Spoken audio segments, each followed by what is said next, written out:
80च्या आमच्या विद्यार्थी आजच्या स्नेह संमेलनाच्या भावपूर्ण अशा प्रसंगी या व्यासपीठावर माझे सर्व त्यावेळेचे सहकारी शिक्षक शिक्षिका उपस्थित आहे. खरोखरच मन अगदी भरून आलेलं आहे. बऱ्याच प्रदीर्घ काळानंतर तुम्ही आम्हाला शालेय जीवनाचा आनंद या वयामध्ये तुम्ही दिला. जगण्याची उमेद अशा सगळ्या कार्यक्रमांनी आम्हाला मिळालेली आहे. आपण आपल्या जीवनामध्ये अनेक कार्यक्रम केलेले आहेत. सध्या तुम्ही आता निवृत्त आहात, आम्ही निवृत्त होऊन आता बराच कालावधी झालेला आहे. परमेश्वराचे आशीर्वाद आहे. तुमचे आमच्या पाठीमागे सदिच्छा आहे आणि म्हणूनच आम्ही आजच्या अशा भावपूर्ण कार्यक्रमाला तुमच्या कृपेने उपस्थित राहू शकलो. यासारखं दुसरं भाग आहे. हा क्षण खरोखरच अतिशय आनंदाचा असा क्षण आहे. पुन्हा अनेक कार्यक्रम आपण करतो, त्याच्यातून आपल्याला आनंद मिळतो. आज या ठिकाणी या स्नेहमेळाव्याच्या निमित्तानं आपण विद्यार्थी आणि आम्ही शिक्षक एकत्र येऊन या ठिकाणी शाळा भरवली. मगाशी मी हजेरी घेतली, मनात भरून आलं की कसं आपण आपलं शालेय जीवन जात होतं. खरोखरच अगदी अविस्मरणीय अशा प्रकारचा आजचा हा कार्यक्रम अतिशय देखणा. आजच्या या जवळजवळ 16 वर्षाच्या रिटायरमेंट झाली. मला 16 वर्षाहून मी निवृत्त झाल्यानंतर आणि त्यानंतर शाळेचा हा शालेय जीवनाचा आनंद आम्हाला या ठिकाणी मिळाला. खरोखर ही भाग्याची गोष्ट आहे.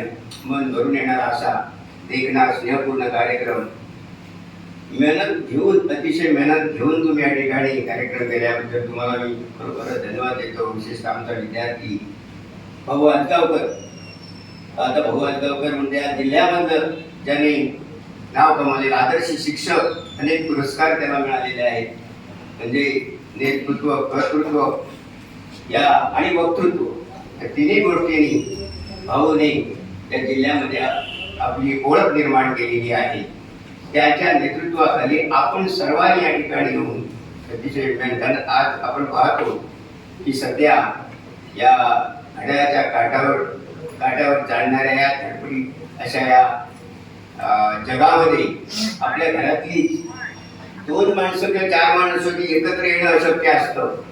सगळ्यांचं येऊन अशा या परिस्थितीमध्ये आपण सगळ्या उद्योग व्यवसायामध्ये आपल्या कामामध्ये आजारपण आहे, कौटुंबिक काही अडचणी आहे, तरी सुद्धा मेहनत घेऊन त्याने आणि आपण सर्वांनी या ठिकाणी उपस्थित राहिलात. आमचं गुरुजनांचं या ठिकाणी कौतुक करण्यासाठी, कृतज्ञता व्यक्त करण्यासाठी खरोखरच हा अतिशय आनंदाचा असा क्षण आहे.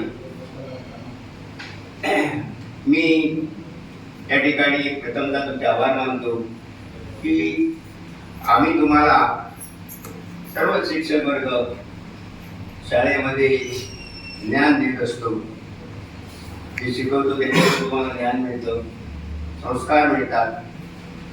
शाळा ही आपली आई असते, कारण जीवनामध्ये पहिले संस्कार आपल्याला आई देते, ज्ञान देते. त्यानंतर कोण असते तर शाळामध्ये हे गुरुजन वर्ग. या गुरुजनांनी तुम्हाला, आता तुम्ही सगळेजण या ठिकाणी आपापल्या अगदी स्थिर झालेल्या जीवनामध्ये तुमची मुलं बाळं सगळी त्यांची लग्न होऊन घेतली आहेत.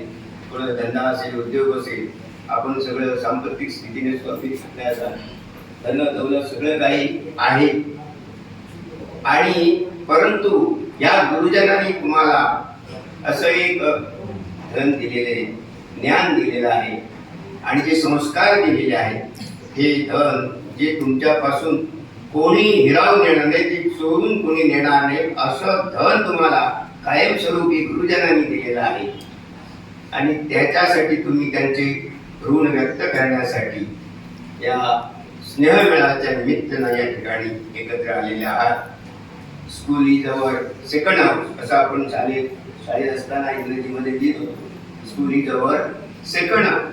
आणि आज खरोखर या ठिकाणी एकत्र येऊन हे दाखवून दिलं की सगळं कुटुंब हे या ठिकाणी एकत्र तुम्ही आणलेला आणि त्यामुळे या ठिकाणी आम्हा सर्वांना आनंद झालेला आहे.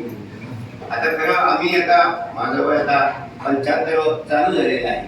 75 त्यामध्ये ही आता पुढे जगण्याची उमेद अशा प्रसंगाने मिळते आणि फार समाधान वाटतं की विद्यार्थी आता एखादा विद्यार्थी जेव्हा मोठा होतो, एक अधिकारी होतो, मंत्री होतो, आमदार होतो, त्यावेळी त्याचा सत्कार सगळेच जण करतात वगैरे. परंतु मी बघितलं की माझे विद्यार्थी मित्र, तुम्ही आमचे विद्यार्थी जेव्हा विद्यार्थी शिक्षण घेऊन शाळेतून बाहेर पडतो, मी त्याला माझा मित्र मानतो, विद्यार्थी मित्र मानतो.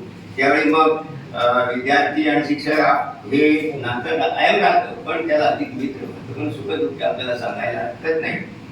तसं या ठिकाणी तुम्ही एकत्र या ठिकाणी आलात तुम्ही आणि हे गुरुजनांच्या प्रती तुम्ही कृतज्ञता व्यक्त केली, याबद्दल मी तुम्हाला खरोखर धन्यवाद देतो. असे प्रसंग हे आज अलीकडे बघतो मी शिरोड्यालाच